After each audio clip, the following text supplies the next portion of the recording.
how long it is, and also where to find out more information, as well as the apprenticeship from an employer's perspective, what it means for employers small to large organisations, how training providers will deliver bespoke training to your businesses and the individual needs of the apprentice. A summary of endpoint assessment organisations and how they assess and grade the apprenticeship. And then also, like I mentioned, we're going to do hopefully a little bit of myth busting and answering questions at the end. And just to let you know that this is the first in a series of planned webinars. And so it's a general overview, and then future sessions will go into more detail into specific areas and perspectives. So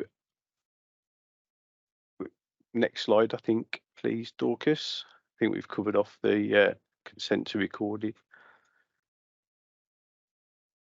Okay, so what is the level 2 professional security operative apprenticeship? So firstly, what is an apprenticeship? So an apprenticeship is a paid job where the employee is learning and gaining valuable experiences whilst working. Responsibility of the employer to allow a minimum of 6 hours a week for off-the-job training, which could be off-site, online or classroom based, and that's something that an employer works with the training provider to decide. The professional security operative apprenticeship is open to all security employees, whether they require an SIA licence in their role or not. So for my organisation, our staff don't need an SIA licence, and they'll be able to take the apprenticeship, as well as anybody that needs a licence as well. It has been developed over the last 3.5 years by a group of employers from the industry, all working in security and employing people. And we've had regular and ongoing support from training providers and endpoint assessment organisations, as well as guidance from the Institute for Apprenticeships and Technical Education, and obviously secretariat and help from the Security Industry Authority. So the whole idea of setting up this apprenticeship was to help professionalise the industry as a whole, and by doing that, attracting new talent to the industry, also developing existing staff that are already working within the industry, and to be comparable to other sectors where there is a clear and defined pathway for people to join their sector and then progress through different qualifications using an apprenticeship pathway, where in security there isn't or there wasn't for people to follow. It is a level 2 apprenticeship, which is like an intermediate level. And for those of you that are thinking about what kind of qualification that is, it's equivalent to GCSE level. Okay. The makeup of the apprenticeship is it's a core and options model. So that means everybody enrolled on the apprenticeship will study the core skills, knowledges and behaviours. And then also on top of that, we'll choose one of the options to follow. Okay. Every apprentice during the apprenticeship will complete a first aid qualification unless they're in date with a first aid qualification already, which will be assessed at the beginning. There is attached to the apprenticeship professional recognition. So that's come to us through the International Foundation for Protection Officers, IFPO, and also the Security Institute, which are going to offer memberships, training memberships, and then going on to full memberships. The apprenticeship itself, it's a scheduled 12-month programme. Okay, there's a little bit of flexibility in that, but it comes under the banner of a 12-month study programme. And the individual funding for each apprentice is £6,000, which is quite large and comparable to other apprenticeships at this level. So we're really pleased that it got put into that funding band. And that's not to be payable by completely by the employer or by the student. So it's been awarded a £6,000 funding band, which will either be funded by the apprenticeship levy, depending on the size of your organisation, or government funded 95 or 100%, depending on where you sit within your company scheme. Next slide, I think, Dorcas. Yeah, we've covered the core and options. So you can see on there, we would have had to choose so many different options to cover every kind of job role that you can think of and we can think of within security. We narrowed it down to these four. So if you look at option 2, cash and valuables in transit, option 3, mobile security patrol, and option 4, security control room operative, they're quite niche and bespoke and individual. And the reason for that is that then option 1 would cover all other areas within the industry. So I would imagine that unless you're employed in cash and valuables in transit or mobile security patrol or indeed security control room, then the chances are that you'll be, following the programme by studying the core and then taking option 1. And the whole design of the apprenticeship was to try and make it accessible for as many people as possible that enter the security industry, or indeed help develop those already working in industry. And if you can just go on to the next, I think we're on the next slide. Yeah. So if I'd like to hand you over now to Kate and Tony, who will talk about the apprenticeship from an employer's perspective. Yeah, good morning. Tony Woolcott here with Kate Roberts. We're from Avantguard Security, a small employer based in the southeast. We have about 35 to 40 employees, and we've previously employed new apprentices and put existing staff through apprenticeship schemes. We got involved in the whole Trailblazer group because we felt that it was an opportunity to help better the training within the industry as a whole. Okay, so we're going to talk a little bit about the employer's perspective and how we think the apprenticeship will benefit the industry. So first of all, the apprenticeship offers the capability of development for both in-house operatives and newly licensed individuals. So this is what Mark was talking about earlier. If your role is in-house and you don't require an SIA licence, the apprenticeship is still for you. So you can still do this apprenticeship, even if you don't need a licence. If you do need a licence to carry out your role, then you will need to get licensed first, because obviously an apprenticeship is training while on the job. So if you're going to be carrying out a licensable role, then you'll need to have that licence first before you can then do the apprenticeship. Moving on. So it provides benefits to SMEs and micro businesses by providing high quality training. So we're a small employer and we don't have an endless training budget, and we're not a levy payer. But even so, we would get between 95% and 100% government funding for apprentices. So it does still apply for small businesses. Because apprenticeship to training on the job, the staff will be carrying out a functioning role for us, but also gaining a qualification, and they will be getting the support of the training provider along the way to develop skills, learn new theories, and then they can apply those in the real life job position. So as Mark was saying, the apprenticeship is written for the whole industry. So we've tried to keep the skills and knowledge as general as possible, so it applies to as many different areas. And then moving on, Tony, do you want to take that one? Yeah. I mean, a lot of it is repeating what Mark has already introed, but the options within the apprenticeship have been made general to provide access across the whole industry. The core and option model was adopted so that the more specialist areas can have in-depth training in those areas, whereas the general with the core will cover all other elements of the industry. You know, the courses, it can incorporate all different types of security, retail, nighttime economy, events, corporate. So wherever you are in the industry, the course will have elements and be suited to your needs.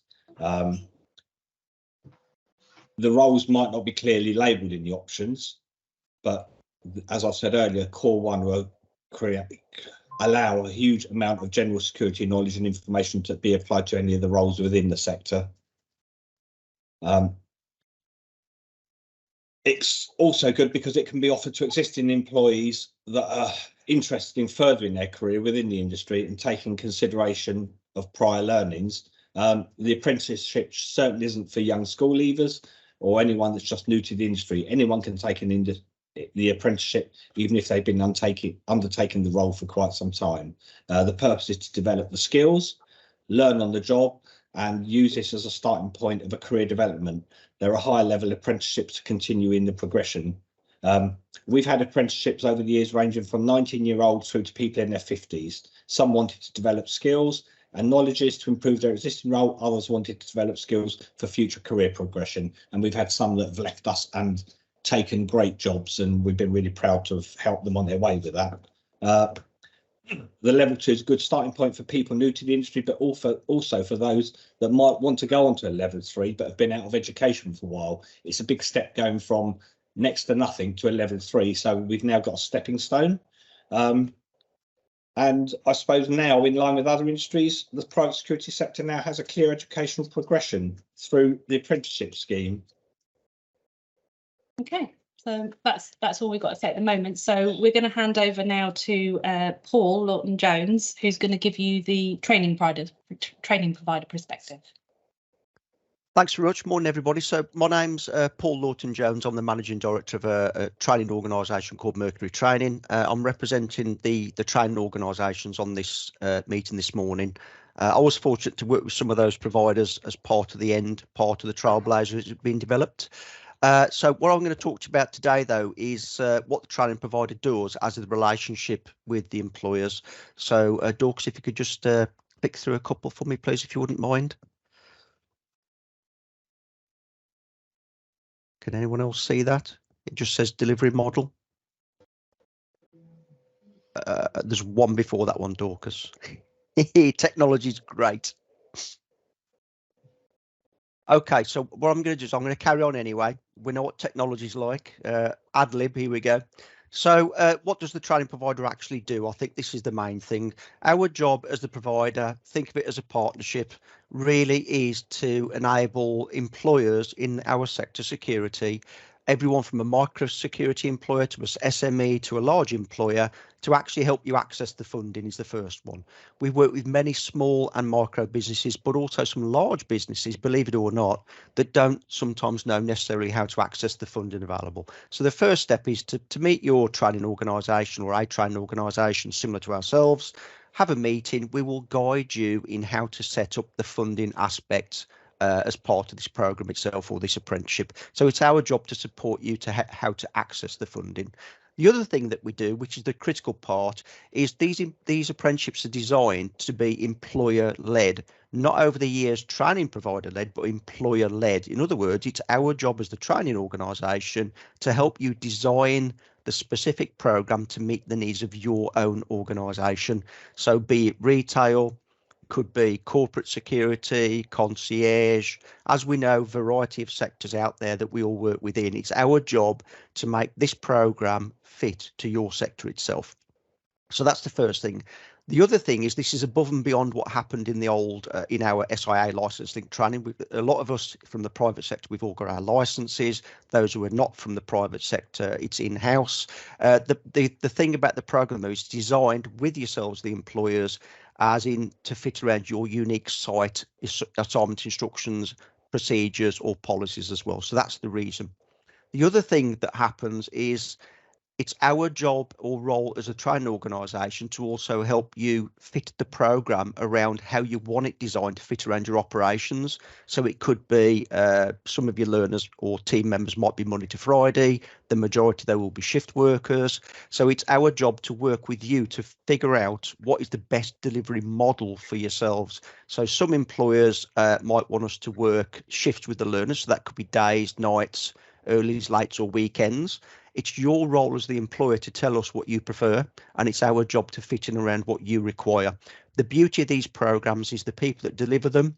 We've all worked in security ourselves. My background, I've been a security officer, been a national ops director. So the teams that are delivering these programs understand your operations, and that's the key point. We understand what you go through in operations. We know the client is key. And we've got to minimise the impact of the delivery of these programs to fit around your operations as well. And that's what the provider will actually do for you, which is the unique part of this programme itself. So the other thing we will do with you is work out, do you want these programs delivered in groups? Do you want them to be face-to-face on site? Do you want them to be online, or do you want them to be one-to-one? Most employers, believe it or not, choose a combination of all of those. And again, it's for yourselves to tell your training provider what you prefer to fit around your own organisation. It's our job to do so for yourselves. So that's that. Bear in mind the hours of delivery again. If your organisation is mainly nighttime economy or days or weekends, tell us. It's our job to fit around you again. Okay. The other thing that we do is our job as a training provider is to actually help write what you call a training plan, taking into account all of your operations. And the other thing we do is we will assess every candidate first to say, okay, do they have what you call prior learning experience or prior experience itself? And which is the important part. So we then tweak the program to suit the employer, but also the learner themselves. So that's what we do. Other things the training provider must do for you is provide regular updates and reports, normally a minimum of a monthly basis as to progress of your candidates. So most providers will keep like RAG rating, so candidate's name, the line manager who we work with, the program the learner is on, and also then how they're progressing. And that's a minimum monthly requirement that we do for you as well. The other thing we can do as the provider is also help you with recruitment. So we all know at the moment in the security sector, it is, I'm going to use the term horrendous at the moment for us in the sector with recruitment. It's the training provider can also guide you on recruitment for apprenticeships as well.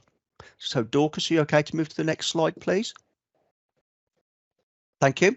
So these are the pathways which have been developed as part of this scheme itself. And this is the beauty of this. And I remember when I started as a security officer myself years ago, no one ever sat me down and said, this is how you can progress through the ranks to get to a senior manager one day. This is now the starting point following the SIA license if you're licensed people. So what happens first is every candidate on this program must undergo training, what we call core modules. Now, there's a number of core modules very closely linked to the SIA training itself. However, it's the depth that we've had to demonstrate to the Institute of Apprenticeships that this program is completely different. So this isn't a regurgitation of what people have done on SIA. This is really in-depth stuff that we're now going into as what we call core modules. You and then the candidate will then decide which pathway or specialism do you want that person to then follow. So as Mark mentioned earlier, you have specialisms. So some candidates might specialise in control room. So that could be call centre, alarm receiving centre, CCTV. Could also be mobile patrol response drivers or officers. And then you've got CVIC, cash and valuables in transit.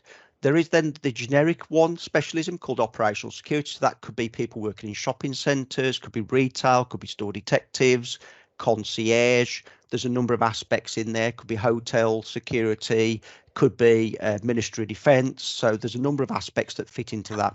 One thing I will say is ourselves plus other providers, what they will do is if you choose, for example, a specialism or the operational security route, if you want anything else then tweaked or added in, it's our job to work with you to pull that program together as well. And that's it from a training provider point of view. I'm going to hand you over now to James Rockley of Highfield, who will talk to you about the endpoint assessment part. Thank you. Thanks, Paul. That was really good. Hello, I'm James Rockley. I'm a Business Development Manager for Highfield, and I'm going to give you a brief overview of endpoint assessment and how EPA works for the professional security operative. Now, I'll start from the beginning and tell you a bit about what an endpoint assessment organisation is. We are an independent organisation that assesses learners undertaking apprenticeships. This means that we're not involved in the delivery of learning, and the first time our assessors come into contact with your learner is at the end of their programme. Any EPAO can apply to deliver assessments against this standard, and once they've been approved, they'll be listed on the register, and there's a link from the Institute for Apprenticeship website where you can find one if you need one. We're responsible for managing the registrations and booking of assessments for learners and providing all of the documents that they will need. And most importantly, we're there to assess the learners using the methods as decided by the employers on the Trailblazer group. So we're assessing against the knowledge, skills and behaviours as published in the assessment plan. We engage with training providers and employers. And we create guidance to deliver to those delivering training to apprenticeships, like our EPA kit, which gives a breakdown of the apprenticeship, providing amplification, mock tests, and supporting documents to assist learners during their assessments. The guides and things that we create for learners might include things like plans to help them during their observations or during the discussion so that they don't miss anything out. Once we've assessed the learner, we then provide results, and in this case it's a pass, merit or distinction, or indeed a fail. And then we feed that back to the training provider, showing the outcomes where the learner attempted and passed, or indeed got a distinction criteria, attempted and failed, or didn't attempt at all. It might be that they ran out of time, or they just didn't address it during their assessment. We then give an overall feedback to the employer and the training provider to say where the learner was strong and where improvements could be made. We also might suggest further learning that the individual could undertake. It might be that they want to go on to a level 3 apprentice. Sorry? Go on. The blazer below. So they might Sorry, want to move on to the... Sorry, can everybody put themselves on mute apart from the speakers, please? Thank you. Sorry, James. That's all right. Thanks very much. So yes, then we might suggest a further program of learning that the learner might be able to go on to advance their career further. So if we could now look at the specifics for the professional security operative. So in this table, what you can see here is you can see that we've got the on programme, which is typically 12 months. The learner could be taking longer to complete this course. It's up to the employer and the learner to decide how long is appropriate for them. Then we've got the gateway step, which is effectively the point at which everybody decides that that learner is ready for assessment. So the learner will sit down with their employer, their training provider, and they will agree that they're ready to go forward for assessment with their endpoint assessment organisation. And at that point, you would be providing your level 1 maths and English certificates or evidence that you've got those, evidence of emergency first aid certificate or an equivalent, your portfolio of evidence that you've generated on programme, and then we can schedule the assessments. For the exam, as you can see, this is 60 minutes. It's actually 40 multiple choice questions. They're taken under exam conditions, and they can be done either on paper or online in the presence of an invigilator, or they could also do it via a proctor service remotely, either at their workplace, an assessment centre, or indeed they could take their exam at home. Then we've got the observation. This is 90 minutes, followed by 30 minutes of questioning, and the observation covers things that they would normally do as part of the role in their workplace, and then questioning would pick up on anything that the learner wasn't able to show in terms of what they're doing. So it might be that they weren't able to evidence something. We wouldn't expect, for example, the learner to be able to show what happens in an emergency. So they would talk about that as part of the questioning following the observation. It's really important to help the learner prep for those observations so that they can make sure that they're addressing as many of the outcomes as they can in that short period of time. And under the assessment plan, it is allowed for the learner to split the observation up. So if, for example, they're doing part of their role front of house and then have to move to another part of the site to deliver their other piece of observation, that's fine as well, but it needs to happen on the same day. For the professional discussion, that's usually done face to face, and it usually would follow the observation. It can be done remotely through Teams or such like. It's 60 minutes. It's under examination conditions, and the assessor will use the portfolio that the learner submitted to contextualize the questions that they're asking. So they would be required to ask at least 8 questions, and they're open questions. So they would be discussing things like, what methods might you use for identifying prohibited items, etc. And for both the observation and the professional discussion, the assessor has got the liberty to add 10% extra time if they feel the learner needs it. So if the learner's on the edge of, an outcome, or they think, or just need to get a bit more out of this learner and they can get a distinction, the assessor can add some extra time in. Once all of the assessments have taken place, we go through a quality assurance step and grading. So, we review what our assessors have done with the learners. We review their marking and ensure that everything's above board. And then we will issue a result. So we'll say the learner has passed, got a merit or got a distinction, or indeed failed on this occasion. And if the learner has failed one or more elements, they'll need to resit or retake their assessments. And unfortunately, with this standard, if they do need to retake an element, the maximum they'll be able to achieve is a pass. If the learner has achieved a pass, merit or distinction, we will then release the results. And then there's a 10-day window before we inform the ESFA to issue the apprenticeship certificate.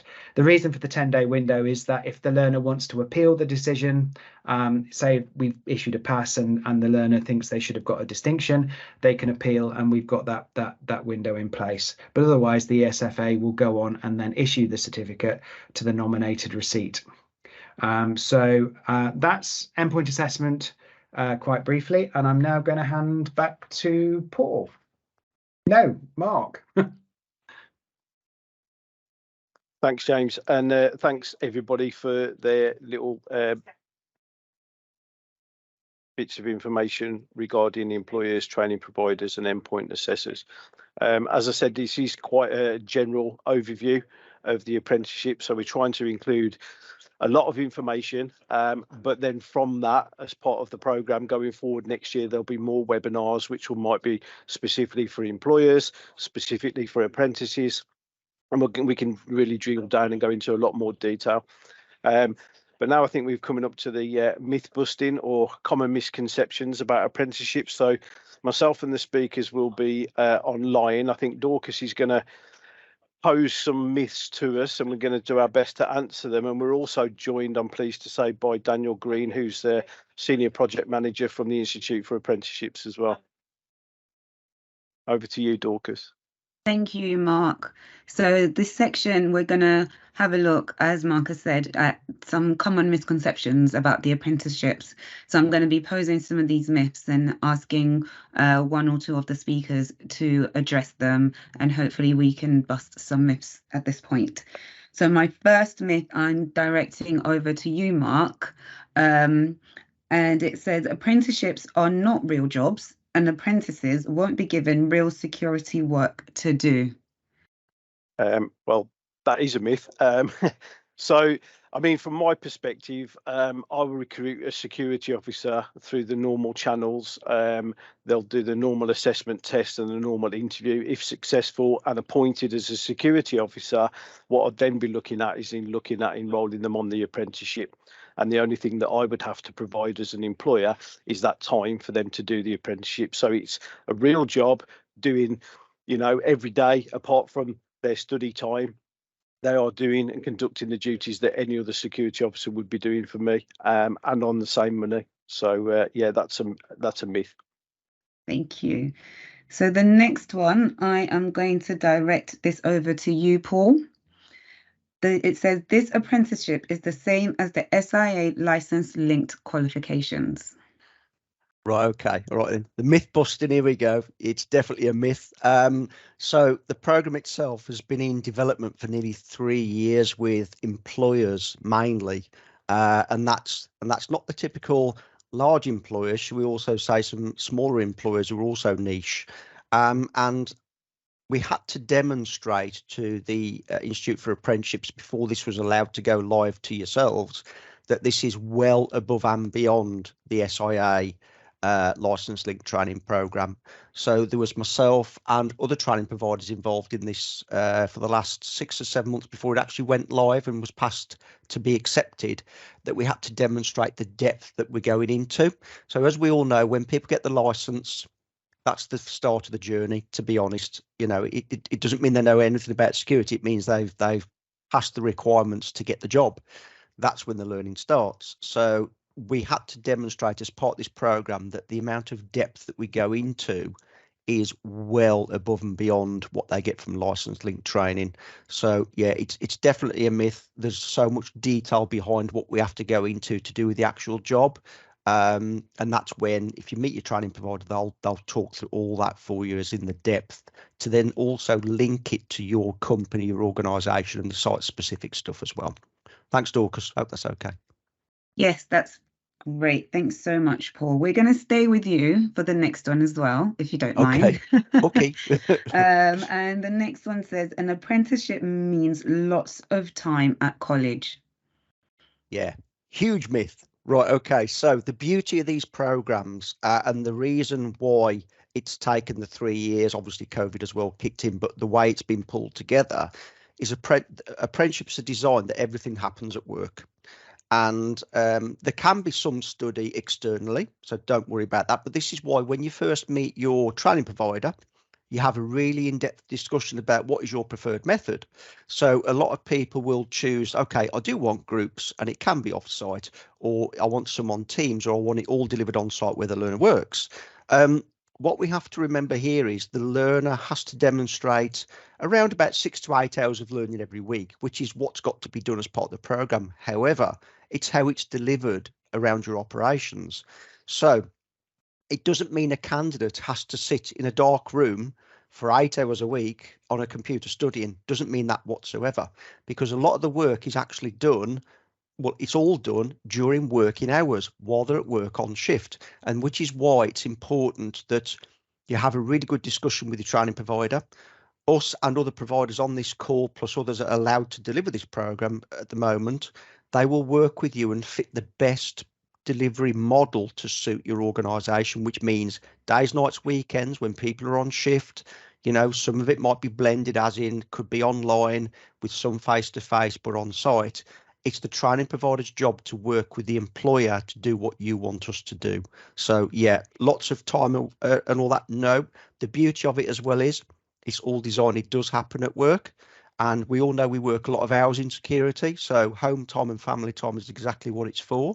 This program has been designed by all the people involved in the Trailblazer who've got security experience, and we've all done it ourselves to make it fit with your companies. Hope that's okay. That is perfect. Thanks so much, Paul. So we're going to move on. I'm sure you'll be happy to hear. Yeah. We're going to move on to Anthony and Kate. So the next myth I'm directing to the both of you, and it says apprenticeships are just for young people. Yeah, I think that's always been a common misconception. I think anyone can undertake an apprenticeship, doesn't matter whether you're 19 or in your 50s. Anyone who wants to gain a qualification whilst working on the job in a real life scenario has got the opportunity to do it. We've done it a number of times with our members of our team, so big myth. Thank you very much. So the next one, again, we're going to stay with Anthony and Kate, and it says the apprenticeship won't help non-levy paying employers.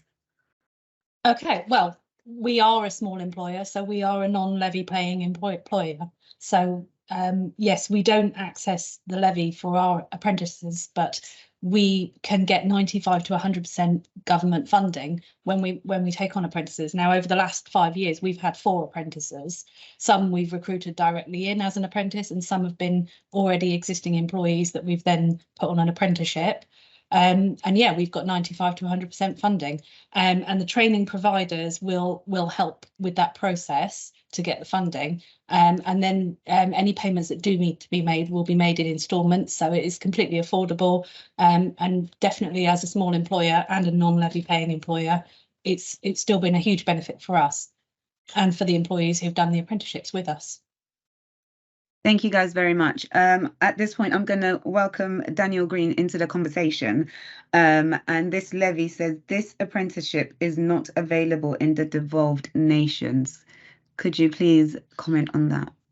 Yeah, morning everyone. So yeah, I mean, education is a sort of devolved responsibility, and this is technically an apprenticeship in the English system, but there is provision for those working sort of across across the borders to still use this. The funding rules state that an apprentice needs to spend at least 50% of their working hours in England, and these hours must be regular, planned and known at the start of the apprenticeship. So if you are an employer that works, does work in Scotland, Wales, Northern Ireland and in England, there is scope for you to use this apprenticeship as long as that apprentice is spending 50% of their time in England working. Thank you so much, Daniel. James, hi. The next myth is for you. It won't be possible to properly observe apprentices in private security roles.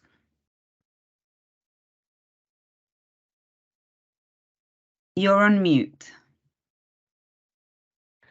Why wouldn't I be? Yes, it definitely is possible to observe learners in the private security industry. We appreciate there are many challenges to the environments that the learners work in, and we will work with employers and training providers to ensure that we've planned those observations appropriately for the environment that the learner is working in. Obviously, all of our assessment team will be planning with those employers, but also going through enhanced checks if that's a barrier. There are special provisions for environments where it will be difficult to be in that environment, like CVIT. We won't be travelling alongside the learner in the van, for example, but there are methods and means to assess those learners appropriately. We need to have that 90 minutes of observation with the learner with 30 minutes discussion so that we can meet all of the criteria that the learner has been addressing whilst on programme. Thank you so much, James. And the last myth, this is for you, Paul. I'm going to give you a quick minute to answer it. It says apprenticeships are hard to set up for employers.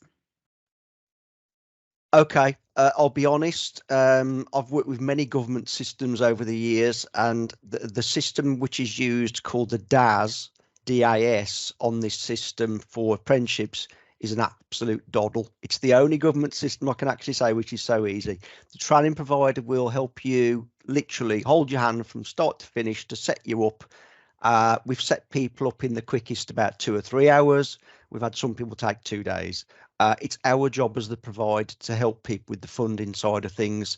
We've got lots of experience, and yeah, it's just having a chat with us and we take all that headache away from you. I'll shut up. Thank you guys so much. So that's the myth busting section. Thank you for answering those questions. We're going to move on now to even more questions because the delegates and attendees have put some questions in beforehand, and I've noticed that there are some questions also in the chat. We're going to start with the ones that was sent prior, and I'm just going to open that up and we're going to take a couple of minutes to answer those questions before we come to the end of the webinar today.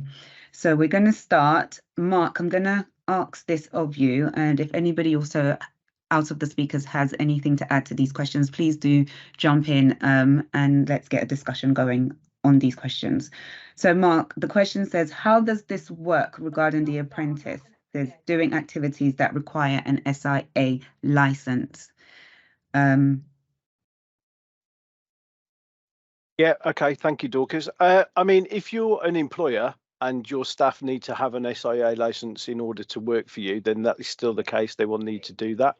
And if you require individuals to get their license before they can apply to you, then that would still be the same.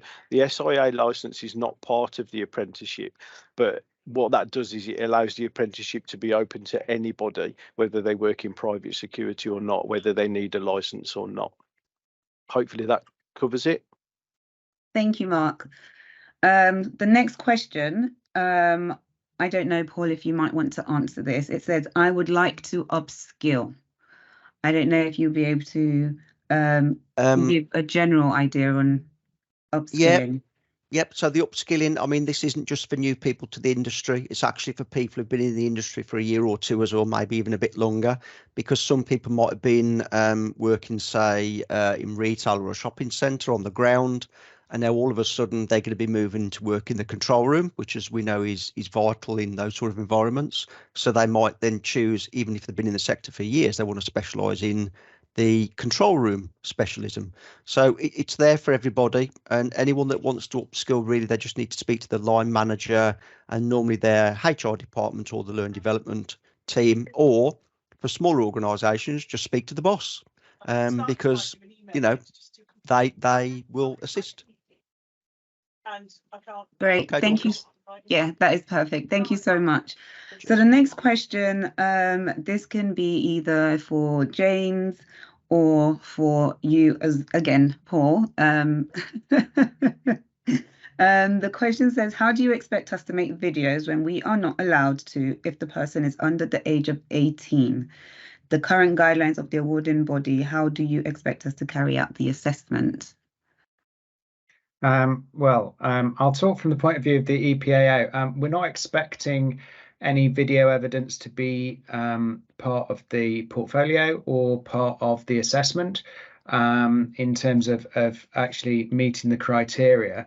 I suspect that in the security industry, the majority of individuals working will be over 18 because they will need, in quite a lot of cases, have their SIA license.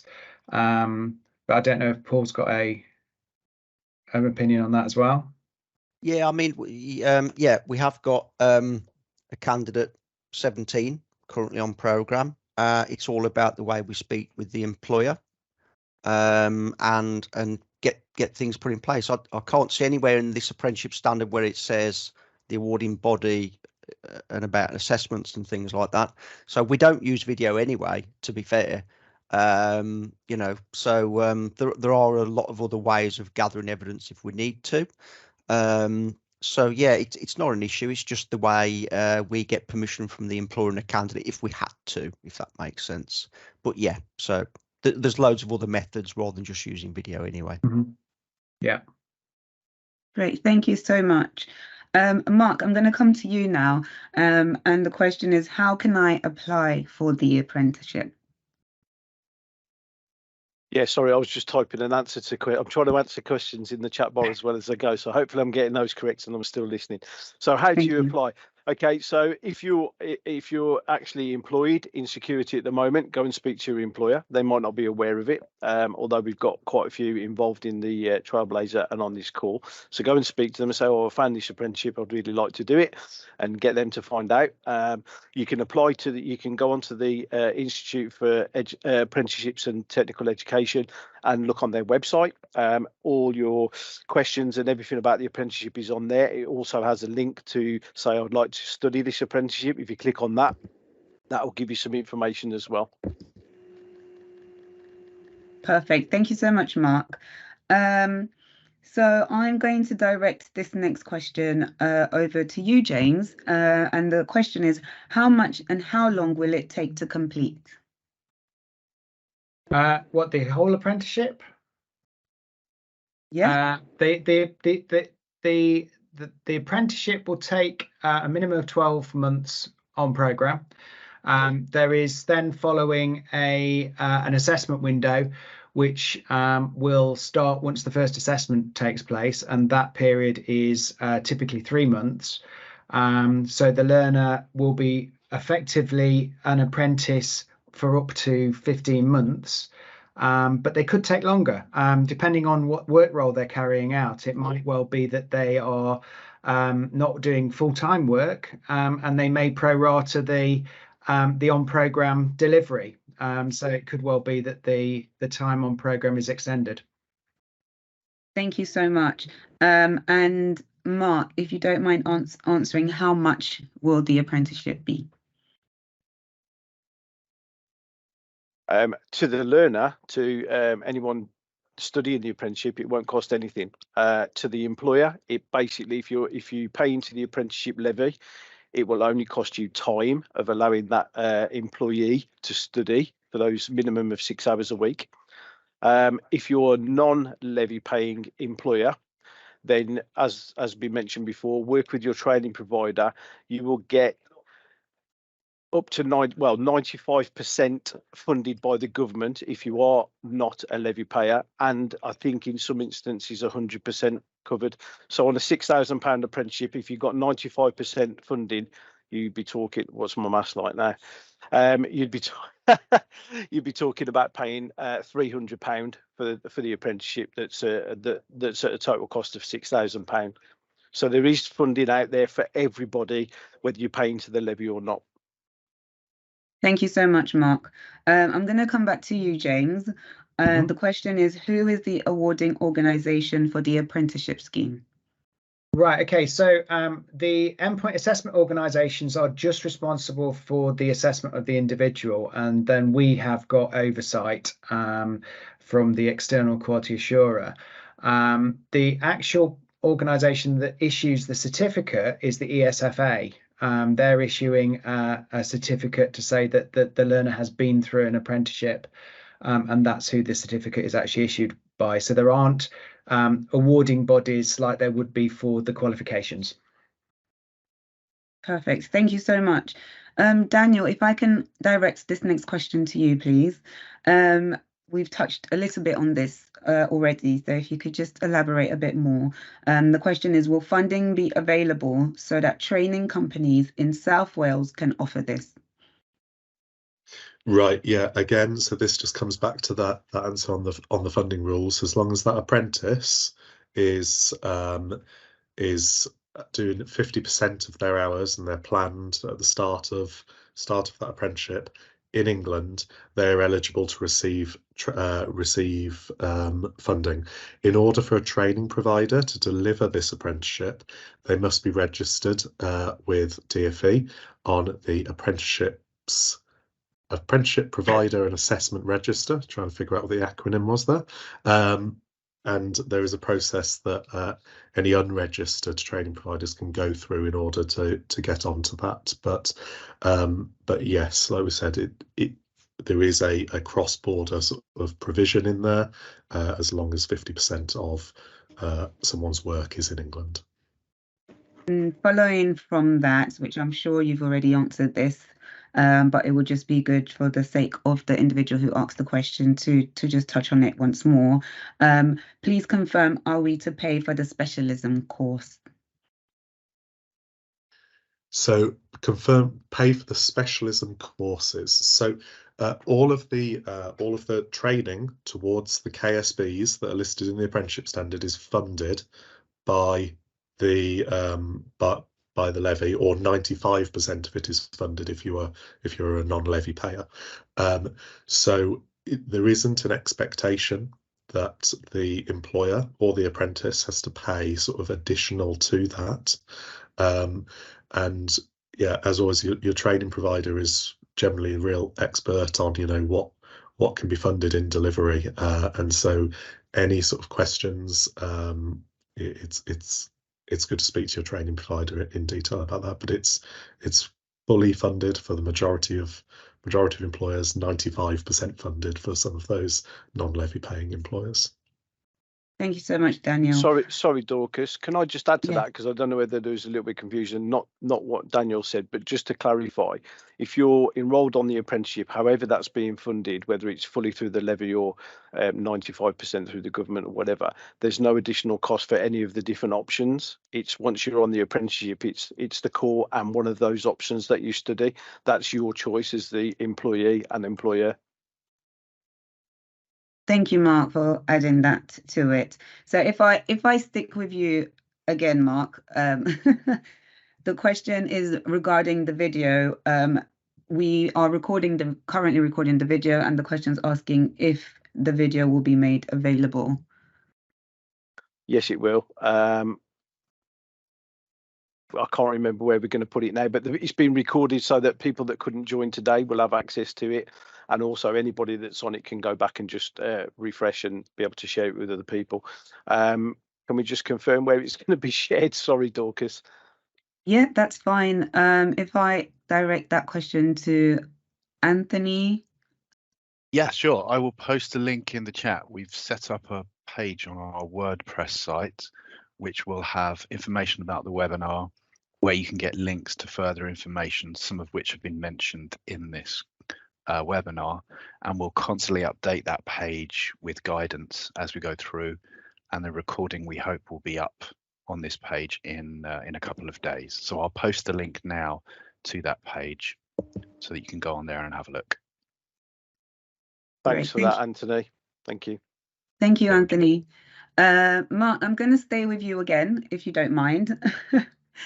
And this question is asking if one can attend this level 2 professional security operative apprenticeship as a court security officer? Yeah, it's a good question, and it's what we were talking about earlier. We can't have options for every specific job role within security. I don't know too much about being court ushers, etc., but I would be pretty confident that they could enrol on the apprenticeship, do the court, and their option would be option 1, which would cover every aspect of their role. So I would say 100% yes, they can. Thank you. Dorcas, could I just jump in on that one? Sorry. Yes, please. Anyone that works at HM Courts in England, my organisation's actually got that contract, and we're already delivering it to your colleagues. So all you need to do is speak to your site supervisor manager. They'll get in touch with your apprenticeship team and probably pass your details to us. So just speak to your line manager. They know who we are, if that makes sense. Hope that helps. Thank you, Paul. If I stay with you, Paul, for this next question as well, actually. Okay. The question says, will the level 2 professional security operative apprenticeship program include anti-terrorism training? It does actually, yeah, there's a lot involved in this. So, and this is why when we spoke earlier about the program being completely different to the regurgitation of the SA license link training, this is the depth that I was referring to. So as part of the program, we even look at things like demonstrators and how to cope with that new trend, which is kicking off everywhere at the moment. But when it comes to counter-terrorism, we do still have the SIA, the Act 1 and Act 2, as we all know. But also as part of the program, we're building in a lot of the learnings to do with Martin's Law, which we're all probably aware of on this call. So yeah, there's a lot of things that we're actually that are built into this program as part of it, which will benefit everybody from operatives all the way through to the, you know, potentially winning contracts for you all as well. And it also links then to your SIA yearly audits when you get your ACS inspections, as in developing your team. So yeah, hope that helps. So it's gone quiet. Mark, do you want to pick it up, or do you want me to? Yeah. I just wondered, we've got a couple of additional questions in the chat, and I just wonder whether if I throw it open. I think there was a question here. Let me just look down the chat. There was, I think, Joe, you raised the issue about being able to gift 25% of your funding. Daniel, I don't know if that's something that you can add to for us. Yeah, I mean, there is. I think Joe's explained it quite nicely in the chat, but there is a process by which large employers who sort of have excess levy can transfer that to smaller employers who may not pay the levy, and so this is a way that essentially, if you're a non-levy paying employer, you can access 100% of the funding for the apprenticeship. So again, your training provider will have sort of some good information on this. And especially if you are sort of an employer who's, you know, a contractor for larger organisations, it might be something that's worth considering. So yeah. Okay, thank you. That's great. And I think there was another question. We may have already covered it off. I think it was around if you're working part-time hours, how would that affect it? Yeah, just looking to see, Joe, I think that was your question again. So if you're working part-time or 0-hour staff, can they still complete it within 12 months, provided they've done all of the necessary training and met all of the indicators? Anybody comment on that one? I think actually Joe's put good explanation again in the chat of this. It's sort of a recent change to the funding rules that just clarify sort of exactly when someone on part-time or 0-hour contracts is able to take their apprenticeship to complete their apprenticeship, and so again, it will be a discussion with the training provider to figure out exactly what the best program is for them. But it's sort of within the funding rules that they could still meet that 12-month mark. Brilliant. Thanks, Daniel. Over to you, Mark, I think. Back to me, but no more questions. So Dorcas has gone quiet, so I hope that that's potentially I think there the may end. be some tech issues, possibly. Right, no, that's fine. Obviously, for a lot of people, quite a lot to digest and take on board. You can email the skills. I've put it in the chat, the skills email for further information. There's some information on the screen in front of you now where you can go and have a look at the actual duties, the core and the options, knowledge, skills and behaviours that are required to be studied and assessed for this apprenticeship level. That's all on there, and there's information on there for employers, information for training providers, endpoint assessment organisations, and for apprentices themselves. So do go and visit and have a look at that. We will be, like I say, running a programme with the help of Anthony and comms professionals, running some more webinars which will be more specific, and they'll be popping up every couple of months for the next year. But I would like to thank everybody for attending, and I think that's it. I was just having a quick look around to see if anybody got a question or a comment just to finish off, but I think we are. Oh, I can see a hand up. Is that Marcel? If my screen is allowing me. Good morning. Just can you hear me? Yes. Yeah. Yeah. Good morning. Just really quickly, are you able to have more than one learner at a time? Yeah. No. Exactly. I mean, for me, I guess it depends on your business. You might just employ one person and put them on it as an individual apprentice. I'm looking at, when I do my recruitment, I bring up to 30 in at a time. So I'd be working with my training provider to say, can I split that into 2 cohorts of 15 or 12 or whatever, what works for the training provider and works for me. But at the end of the day, they need to be flexible to my needs. So yeah, if I'm bringing in a cohort of people and I want them all on the apprenticeship as an employer, I'd want that to happen. Yeah. Perfect. Thank you. Okay. Yeah. Thank you very much. Well, that only leaves me to thank everybody for attending. And showing interest. Do go and find out more, come back with some questions, join us for the next webinars. Thank you to all my speakers and members of the Trailblazer group. Thank you everybody, and thank you for your time.